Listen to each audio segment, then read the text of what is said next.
بلغ العلا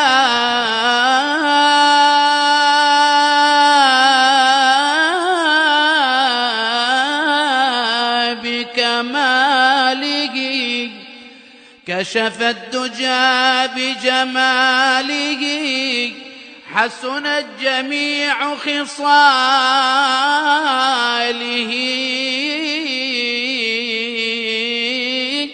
يا سامعين لمدحه صلوا عليه وآله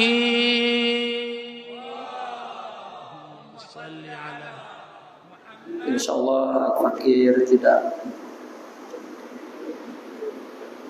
berpanjang kalam dalam sedikit memberikan kuliah tentang kelahiran Nabi besar kita Muhammad sallallahu alaihi wasallam. Memang tidak ada dalil yang qat'i, yang pasti tentang perayaan Maulid kelahiran Nabi besar kita Muhammad sallallahu alaihi wasallam. Ramai kita mendengar ulama ketika berbicara tentang Maulid secara tarikhnya, sejarahnya, ada yang mengatakan Maulid ini mula-mula diciptakan, mula-mula dibuat pada abad keempat Hijriah oleh salah satu raja dari Daulah Fatimiyah Syiah.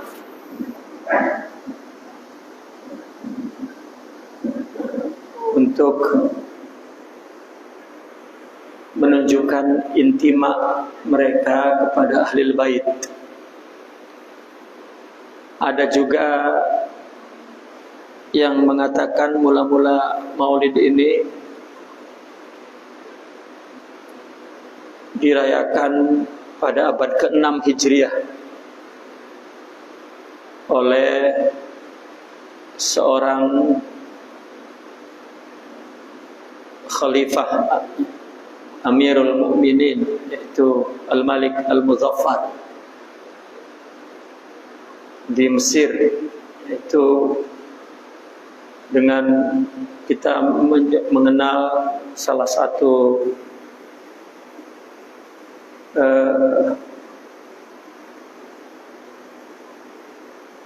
pejuang Islam yang merebut kembali Masjidil Aqsa, yaitu Salahuddin Al-Ayyubi.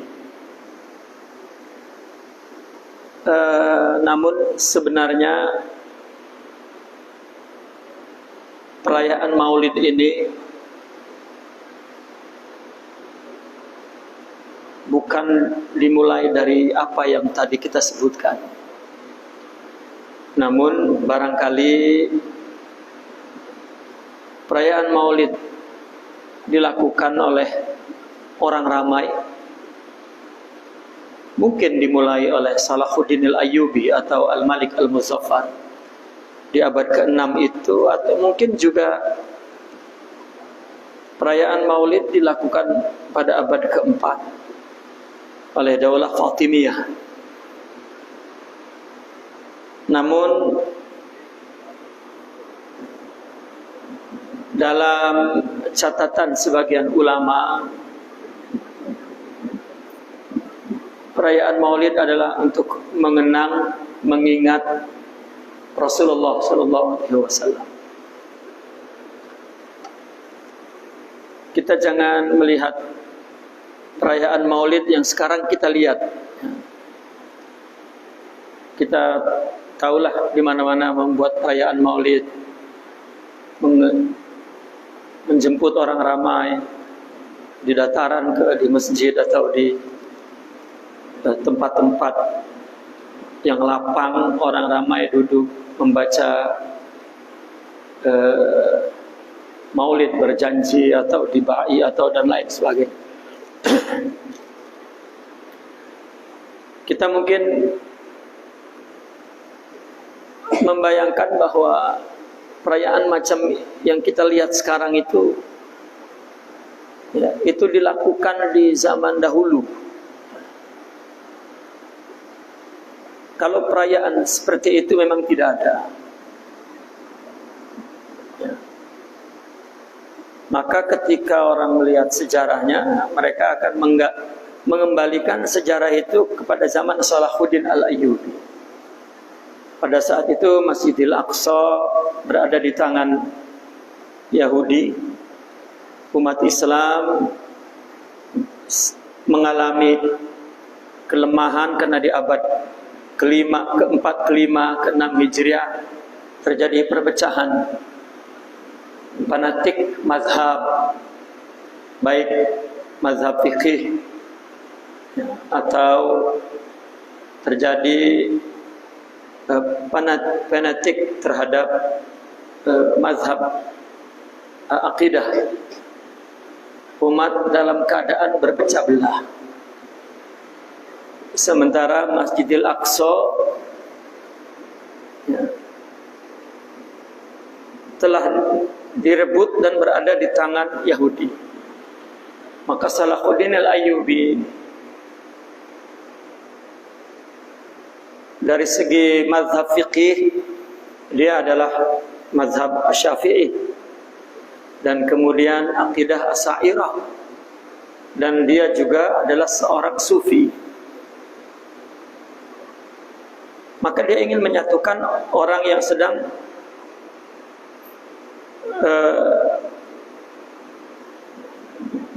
berpecah belah dengan sebab mazhab. Yang satu membesarkan mazhab Maliki, yang satu Syafi'i, Hanafi dan lain sebagainya. Maka Salahuddin Al-Ayyubi untuk menyatukan mereka, maka bukan menyatukan kepada satu mazhab, tetapi menyatukan mereka kembali kepada Rasulullah SAW. Maka dikumpulkanlah, diserulah, dijemputlah semua orang Islam ke dataran dan dibacakanlah salawat kepada Nabi Rasulullah SAW. Dan diajaklah untuk merebut Masjidil Aqsa. Dilakukan pada 12 Rabiul Awal di hari kelahiran Nabi, agar semua orang yang berpecah belah ingat kepada Nabi yang satu, Tuhan yang satu, Quran yang satu, hadis yang satu dan lain sebagainya. Maka dianggap berjaya menyatukan umat Islam dengan mengingat, mengenang hari kelahiran Nabi oleh Salahuddin Al-Ayyubi. Maka sejak itu sultan-sultan yang mulai ada di Nusantara juga membuat maulid bersama rakyat, ya, kepada rakyatnya dan bangsanya masing-masing, bahkan di seluruh dunia. Seruannya adalah untuk mempersatukan umat, ya. Mungkin orang merujuk, mengembalikan sejarah maulid ke situ. Islam merayakan maulid Nabi di masing-masing negerinya, ya, termasuk di Nusantara dan seterusnya.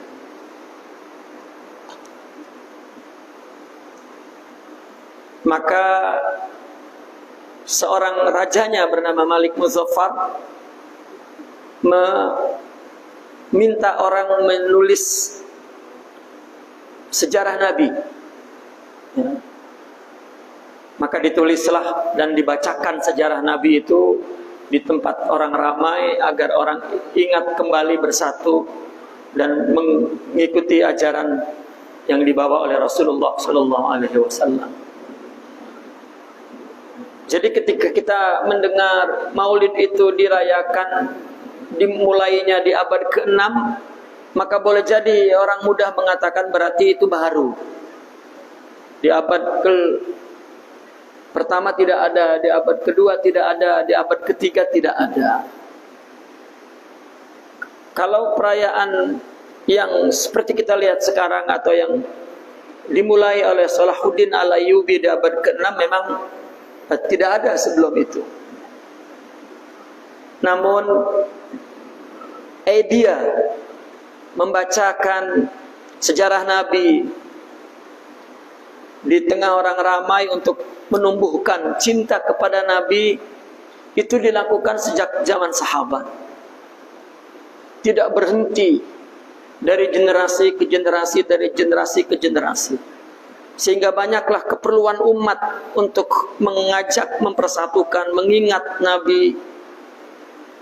Sehingga zaman Salahuddin Al-Ayyubi dan sampai hari ini. Jika pergi ke satu negeri tertentu, maka dicampur lagi dengan budaya tempatan dan seterusnya dan seterusnya. Ya, sehingga bermacam-macam cara perayaan Maulid itu. Namun pada kesempatan ini Al-Fakir ingin menerangkan bahwa membacakan sejarah Nabi untuk mengingatnya agar hati umatnya bersatu tanpa melihat perbedaan, dengan membacakan sejarah Nabi agar bersyukur menjadi umat Rasulullah sallallahu alaihi wasallam dan terus menjadi teladan. Maka itu sejak Nabi tiada, esok sahabat ketika mempunyai anak mereka menceritakan tentang kisah-kisah Nabi. Para tabi'in jika bertemu sahabat sangat mendengarkan tentang Nabi. Karena mereka sahabat adalah orang yang hidup bersama Nabi. Para tabi'in pun demikian. Ketika Nabi tiada, di zaman para sahabat yang mendakwahkan Islam keluar Jazirah Arab atau di Jazirah Arab itu sendiri, ketika lahir generasi baru anak-anak mereka, agar mereka mau berdakwah keluar, anak-anak sahabat yang tidak berjumpa Nabi, agar mereka mau berdakwah keluar, maka diceritakanlah kepada mereka babul jihad, tentang hadis-hadis, tentang perkataan Nabi menyuruh jihad. Maka mereka keluar begitu mendengar tentang mulianya Nabi dan mulianya umat yang menjadi umat Nabi dan seterusnya. Maka hiduplah kecintaan mereka kepada Rasulullah, kecintaan mereka kepada agama, kecintaan mereka kepada dakwah. Dan terus sehingga pada akhir abad pertama pun sudah ada ulama yang menyusun hadis khusus tentang sejarah Nabi dan jihadnya. Disusunlah kitab pertama yang khusus tentang Nabi. Hadis itu disusun berdasarkan ibadah, sholat, puasa, zakat, haji, disusun hadis. Mula-mula penyusunan hadis. Tetapi pada saat itu juga ada ulama yang menyusun hadis yang yang menceritakan tentang as-sirah, sejarah Nabi dan jihad. Karena pada saat itu yang sedang dihadapi oleh umat adalah dakwah keluar dan jihad kepada orang kafir di luar. Bagaimana melakukan futuhat, melebarkan negeri Islam, dan bagaimana mengajak orang yang bukan Islam masuk Islam. Maka ulama-ulama pada saat itu ingin membangkitkan generasinya dengan membacakan sejarah Nabi dan jihad Nabi. Maka oleh ulama itulah maulid pertama dilakukan di zaman sahabat dan tabi'in. Mereka menulis sebuah buku hadis, bukan bercerita tentang akidah, ibadah, ya, tetapi bercerita tentang Nabi dilahirkan, dibesarkan, hijrah, berdakwah, melawan kafir Quraisy dan seterusnya, dan bagaimana berjihad. Ya. Maka kemudian susunan sejarah Nabi itu pertama, sistem penulisannya disebut an-anah. An fulan qala. Rasulullah lahir sekian-sekian dari fulan, yaitu Nabi pergi hijrah an. Jadi pembacaan kitabnya an. Nah. Tetapi pada abad kedua orang sudah mulai maju menulis sebuah sejarah ini. Di samping juga ilmu-ilmu Islam sudah berdiri, ada fikih, ada tauhid, ada ilmu hadis, ada ilmu tafsir, dan ada tasawuf. Sudah mulai ada ilmu-ilmu Islam dengan nama-nama ilmu itu yang di zaman Nabi tidak ada. Maka penulisan tentang sejarah Nabi pun terus berkembang. Namun yang menuliskan kitab-kitab fikih disebut fuqaha, yang menuliskan kitab-kitab tauhid disebut mutakallimin, hadis muhaddisin, tafsir mufassirin.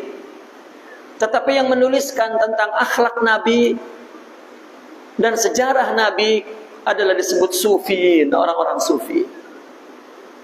Maka sejak munculnya ilmu tasawuf, mereka lah yang melanjutkan penulisan buku tentang sejarah lahirnya Nabi. Ada yang menulis dalam bentuk prosa, susunan sastra yang indah. Ada yang menulis dalam bentuk syair, qasidah, juga dengan susunan bahasa yang indah. Karena makin jauh zaman dari Nabi, makin ingin mendengarkan sejarah Nabi secara indah, bukan hanya an seperti orang mengaji hadis. Kalau dulu memang seronok dengar itu, tapi kemudian mungkin orang nak terus, tidak membuang-buang masa dengan an. Sama dengan penulisan sejarah. Buku sejarah pun kalau kita membaca buku sejarah umum dari zaman Nabi lahir, zaman Khulafaur Rasyidin, Daulah Umayyah, Daulah Abbasiyah. Ya. Buku pertama yang ditulis oleh Al-Imam At-Tabari juga tulisannya an. Orang letih membacanya. Kemudian ya, pada abad akhir kedua ditulis kitab Al-Kamil fit Tarikh. Maka mulai tulisan ya, berdasarkan tahun, berdasarkan kejadian, peristiwa, dan senang dibaca secara berurutan dan ilmiah. Begitu juga tentang sejarah Nabi. Maka ulama menulis fikih untuk mengetahui hukum-hukum fikih, ulama menulis akidah untuk mengetahui akidah, ulama hadis menulis untuk mengetahui hadis sahih, hadis dan seterusnya. Begitu juga tafsir dan lain sebagainya. Orang-orang sufi yang ingin menghidupkan perasaan cinta, akhlak mulia, mengingat Nabi, berkudwah kepada Nabi, mereka menuliskan akhlak-akhlak Nabi dan sejarah Nabi. Dan mereka bacakan, seperti juga mereka bacakan kitab-kitab yang lain, fikih dan seterusnya. Mereka dalam seminggu sekali kumpul dan membacakan sejarah Nabi. Setiap abad, mulai abad pertama, kedua, ketiga, keempat, sampai hari ini ulama tak berhenti menulis tentang sejarah Nabi. Hingga sampai ke zaman Salahuddin Al-Ayyubi, maka buku sejarah Nabi itu dibacakan untuk menyatukan mereka agar bersatu melawan Yahudi merebut Masjidil Aqsa. Jadi betul, perayaan Maulid seperti yang kita lihat sekarang, ramai orang di dataran atau di masjid kumpul, dia buat khusus. Itu memang kembali kepada Salahuddin Al-Ayyubi. Tetapi mengingat Nabi, duduk membaca sejarahnya untuk menumbuhkan cinta dan lain sebagainya. Sejak Nabi wafat, sahabat melakukannya dan sampai hari ini tidak berhenti. Mereka memilih pengajian tidak hanya di Rabiul Awal. Ada yang seminggu sekali, ada yang sebulan sekali mereka membacakan. Adapun Rabiul Awal dipilih oleh Salahuddin Al-Ayyubi agar orang ingat itu kelahiran Nabi. Dipilih di Rabiul Awal di 12 itu hanya karena nak rayakan orang, jemput orang ramai. Adapun sebelumnya seperti kitab yang dibaca seminggu sekali ke, setiap hari ke, sebulan sekali ke, dan mereka memang nak mendengar sejarah Nabi. Dan kitab tentang sejarah Nabi banyak sangat. Namun di Nusantara kita ingat berjanji misalnya di BAI atau apalah. Itu pun pada 200 tahun terakhir ini. Namun karena yang menyelenggarakan ramai, setiap masjid menyelenggarakan, setiap majelis ilmu menyelenggarakan, akhirnya bertembung masa. Dulu satu negeri mungkin satu saja sultan yang merayakan di 12 Rabiul Awal, tetapi ketika semua tuan guru merayakan, maka tarikhnya tidak dapat 12 Rabiul Awal. Akhirnya sejak awal Rabiul 1 Rabiul Awal dia buat sampai 2, 3, 4 terus 10, 20, 25 sampai Rabiul Tsani. Karena memang bukan masalah tarikh, tetapi adalah masalah mereka merayakan. Akhirnya mungkin orang bertanya, apakah itu dilakukan di zaman Nabi? Tidak, itu hanyalah ijtihad dari para ulama bagaimana agar di samping mereka membaca ilmu-ilmu Islam, juga mereka membaca sejarah Nabi. Andaikan jika tidak ditulis kitab khusus sejarah Nabi, kita susah nak mencari di dalam kumpulan sejarah. Susah. Namun tradisi pula, kita orang Melayu didengarkan tentang sejarah Nabi dalam bahasa Arab. Kita tak ngerti Arab, kita dengar saja, akhirnya ambil berkat. Tapi ramai juga ulama-ulama Melayu menulis dengan menerjemahkan. Tapi macam buku yang mati, tidak menjadi sebuah buku panduan sebagai sejarah Nabi untuk mengingat, mengenang, mencintai Nabi dan lain sebagainya. Itu barangkali secara ringkasnya lah, bahwa melakukan mengingat Maulidin Nabi sangat penting. Adapun ada ulama yang membela sangat dan menulis buku tentang Maulid Nabi, itu disebabkan perbedaan pandangan ulama. Karena ada ulama yang memandang buang-buang masa, buang-buang uang, buang-buang, akhirnya dia nak kurangkan. Terjadi salah paham, dikira nak padamkan orang mengingat Nabi, akhirnya dia menulis pembelaan dan seterusnya. Namun sebenarnya semua tujuan mereka mulia dan baik. Orang yang menyelenggarakan Maulidin Nabi pun tetap perlu ilmu, perlu beramal, perlu iman. Itulah yang menentukan kita dekat atau mulia di sisi Allah Subhanahu wa ta'ala.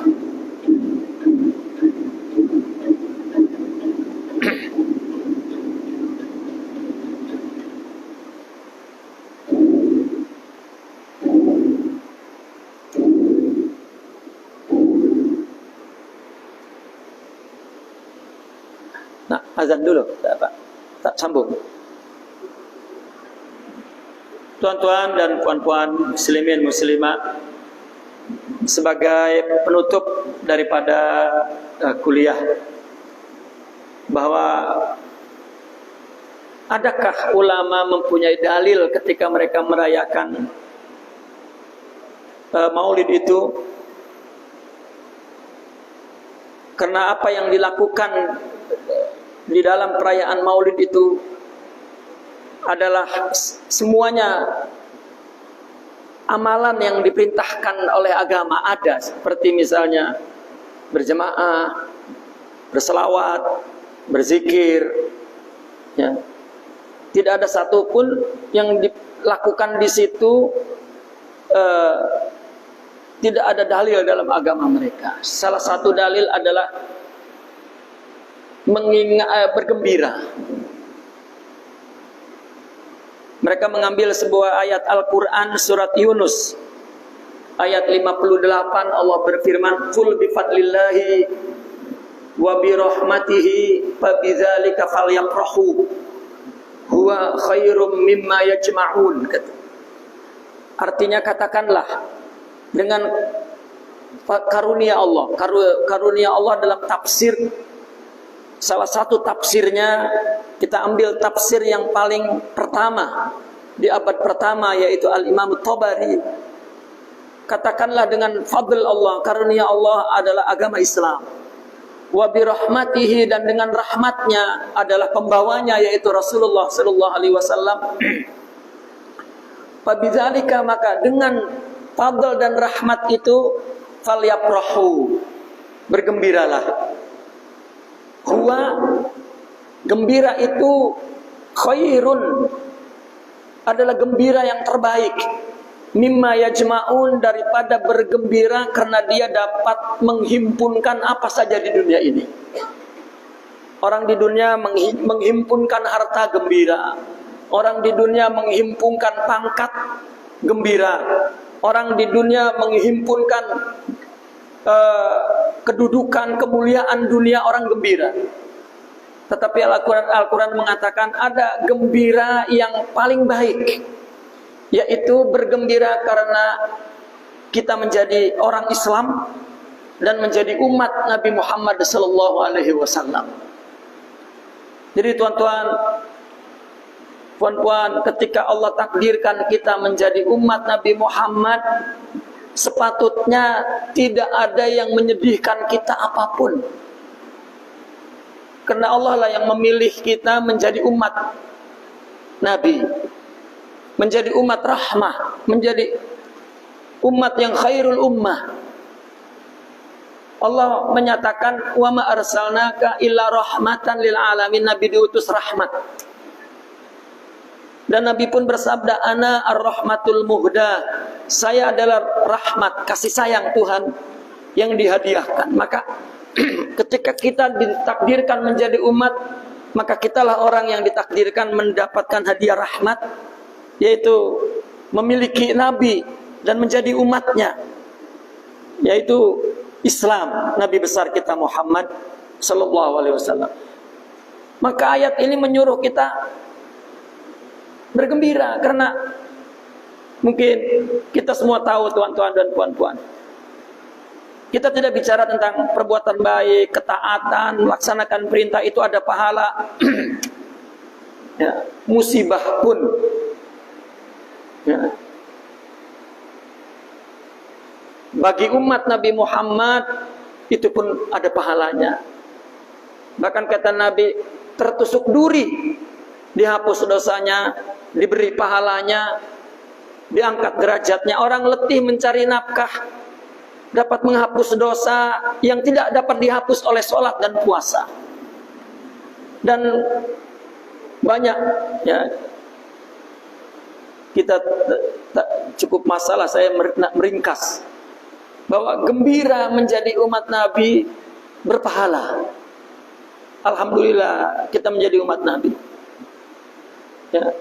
Hatta di zaman Nabi-Nabi dulu, jika berdosa melanggar syariat Allah, memang dihukum di dunia itu Di zaman Nabi Musa, ketika orang yang berdosa, Nabi menyuruh faqtulu anfusakum dzalikum khairul lakum. Ya. Fatubu ila bari'ikum faqtulu anfusakum. Bertobatlah kepada Allah dengan cara membunuh dirimu, dan itulah kebaikan bagi kamu. Kita taat. Selawat, istighfar, Allah ampun. Ya. Bahkan Al-Quran mengatakan innallaha yuhibbut tawwabin. Allah suka kepada orang yang banyak bertaubat. Banyak bertaubat adalah banyak berdosa.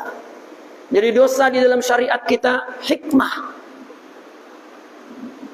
untuk kita kembali bertaubat dan mengingat Allah, dan pelajaran bagi orang lain dan lain sebagainya. Jadi bukan hanya nikmat, anugerah, ibadah, taat, maka maksiat dan kesedihan, penderitaan, semua menjadi hikmah mulia. Ya. Bahkan dalam akidah yang dianut oleh ulama Islam dan ahli sunnah wal jamaah, akidah kita mengatakan janji Allah pasti ditepati, tapi ancaman Allah mungkin Allah urungkan, Allah batalkan, karena rahmat Allah mengalahkan marahnya. Dan Nabi Sallallahu Alaihi Wasallam adalah bentuk rahmatnya. Maka menjadi umat Nabi adalah umat rahmat. Maka itu sebab kalau kita berkumpul bersama-sama merayakan maulid dan berselawat dan gembira, melihat dalil ini, sebetulnya gembira seumur hidup. Paling kurang kita duduk bersama dan mendengar Nabi, kita mengucapkan selawat, dan kita juga mendengar, itu ada kesan, pengaruh. Orang nak ajak berperang pun orang menyanyikan lagu perang ketika dia mengucapkan lagu jihad, dan dia mendengar, bangkit. Itu orang-orang yang memang mengerti tentang psikologi dan akal yang sehat untuk bagaimana membangkitkan semangat cinta, semangat juang. Jadi bukan main-main, bukan, tidak. Mungkin di dalam fikih tidak melihat benda ini karena dia melihat ibadah, bagaimana ruku sujud, bagaimana. Tetapi ketika ulama yang ingin memelihara jiwa umat, emosional umat, persatuan umat, ketenangan batin, dia punya ijtihad bagaimana melakukan bentuk-bentuk upaya-upaya untuk menumbuhkan cinta itu, persatuan itu, dan lain sebagainya.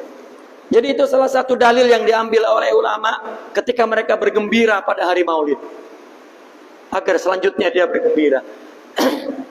Ya, banyak dalil-dalil lain, tuan-tuan dan puan-puan.